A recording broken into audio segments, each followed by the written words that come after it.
నాంపల్లి భారీ అగ్ని ప్రమాదంలో 2 చిన్నారులు 1 మహిళతో సహా మొత్తం 5గురు ప్రాణాలు కోల్పోయారు. మంటల్లో చిక్కుకున్న వారిని రక్షించే ప్రయత్నంలో వెళ్లిన వారు కూడా ప్లాస్టిక్ కెమికల్స్ నుండి వెలువడిన విషపూరిత పొగ కారణంగా ఊపిరాడక మరణించి తీవ్ర విషాదాన్ని మిగిల్చారు. అబిడ్స్ నాంపల్లి ప్రధాన రహదారిలో జరిగిన ఈ దుర్ఘటన స్థానికంగా పెను విషాదాన్ని నింపింది. సింగరేణి నైని బ్లాక్ అంశంపై నిన్న డిప్యూటీ సీఎం బట్టి విక్రమార్క చేసిన వ్యాఖ్యలకు ఇవాళ బీఆర్ఎస్ మాజీ మంత్రి హరీష్ రావు కౌంటర్ ఇచ్చారు. బొగ్గు స్టాంపై ఉప ముఖ్యమంత్రి బట్టి విక్రమార్క స్పష్టమైన వివరణ ఇవ్వకుండా మాటల గారడి చేస్తున్నారని ఆయన మండిపడ్డారు. కేవలం ముఖ్యమంత్రిని ఈ కుంభకోణం నుండి తప్పించేందుకే బట్టి ప్రయత్నిస్తున్నారని హరీష్ రావు ఆరోపించారు. రిపబ్లిక్ డే సందర్భంగా కేంద్ర ప్రభుత్వం ప్రకటించిన పద్మ పురస్కారాల్లో తెలంగాణకు చెందిన 2 ప్రముఖులు పద్మశ్రీకి ఎంపికయ్యారు. 3 దశాబ్దాలుగా మానవ పరిణామం జన్యు వ్యాధులపై పరిశోధనలు చేసిన సిసిఎంబి శాస్త్రవేత్త డాక్టర్ కుమారస్వామి తరంగరాజ్ ఈ జాబితాలో నిలిచారు. అలాగే పశుసంవర్ధక మరియు పాడి పరిశ్రమలో విశేష కృషి చేసిన రామారెడ్డి మామిడిని కూడా ఈ ప్రతిష్టాత్మక పురస్కారం ధరించింది. AP deputy CM Pawan Kalyan మహారాష్ట్రలోని నాందేడ్లో గల చారిత్రాత్మక సచ్ఖండ్ గురుద్వారాలను సందర్శించి ప్రత్యేక ప్రార్థనలు నిర్వహించారు. సిక్కు గురువు శ్రీ గురు తేగ్ బహదూర్ సింగ్ 350వ ఆత్మార్పణ దినోత్సవ వేడుకల్లో పాల్గొనేందుకు వెళ్లిన ఆయనకు మహారాష్ట్ర ప్రభుత్వం అతిథి హోదాలో ఘన స్వాగతం పలికింది. ఆధ్యాత్మిక పర్యటనలో భాగంగా ఆయన సిక్కు సాంప్రదాయాల ప్రకారం గురువులకు నివాళులు అర్పించి వేడుకల్లో పాలు పంచుకున్నారు. హరీష్ రావు కేటీఆర్ పై జాగృతి అధ్యక్షురాలు కల్వకుంట్ల కవిత మరోసారి సంచలన వ్యాఖ్యలు చేశారు.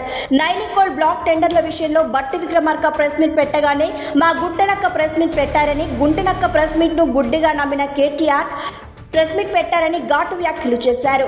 ఈ వ్యవహారంలో సుజన్ రెడ్డి కేవలం ఒక చిన్న చేప మాత్రమేనని, అసలు మెగా కృష్ణారెడ్డి కోసమే ఈ టెండర్లు పడ్డాయని చెబుతూ హరీష్ రావు తీరును గుంటనక్కతో పోల్చారు. తమిళనాడులో హిందీని బలవంతంగా రుద్దే ప్రయత్నాలను తాము ఎన్నటికీ సహించబోమని, తమిళనాడులో హిందీకి ఎప్పుడు స్థానం ఉండదని ముఖ్యమంత్రి స్టాలిన్ స్పష్టం చేశారు.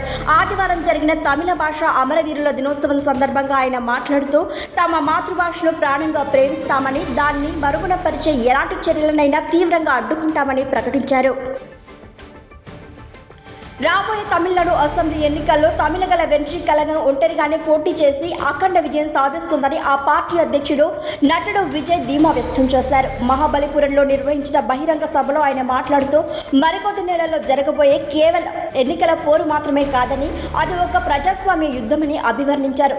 క్షేత్రస్థాయిలో ప్రజల మద్దతుతో తమ పార్టీ అధికారంలోకి వస్తుందని స్పష్టం చేశారు.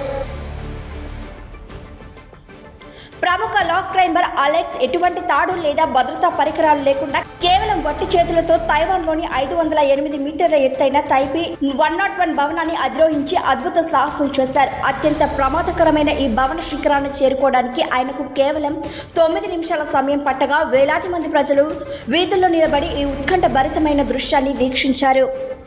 ఐకాన్ స్టార్ అల్లు అర్జున్ వరుసగా స్టార్ డైరెక్టర్లతో సినిమాలను ఫ్లాప్ చేస్తూ బాక్సాఫీస్ వద్ద సెన్సేషన్ క్రియేట్ చేసేందుకు సిద్ధమవుతున్నారు. ఇప్పటికే అట్లీ, లోకేష్ కనకరాజ్లతో ప్రాజెక్టులు ఖరారు కాగా తాజాగా సందీప్ రెడ్డి వంగ దర్శకత్వంలో బన్నీ సినిమా ఉంటుందని నిర్మాత భూషణ్ కుమార్ ధృవీకరించారు. స్పిరిట్, యానిమల్, పార్క్ తర్వాత పట్టాలెక్కనున్న ఈ క్రేజీ కాంబినేషన్ కోసం అభిమానులు అత్యంత ఆసక్తిగా ఎదురుచూస్తున్నారు. బాలీవుడ్ స్టార్ హీరో హృతిక్ రోషన్ ఊతకర్రల సాయంతో నడుస్తూ కనిపించడం ఆయన అభిమానుల్లో తీవ్ర ఆందోళన కలిగించింది.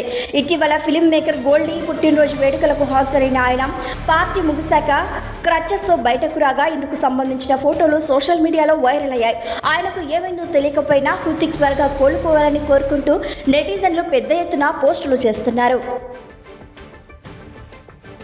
మరిన్ని ట్రెండింగ్ వీడియోల కోసం న్యూస్ 18 తెలుగు యూట్యూబ్ ఛానల్ను సబ్స్క్రైబ్ చేసుకోండి.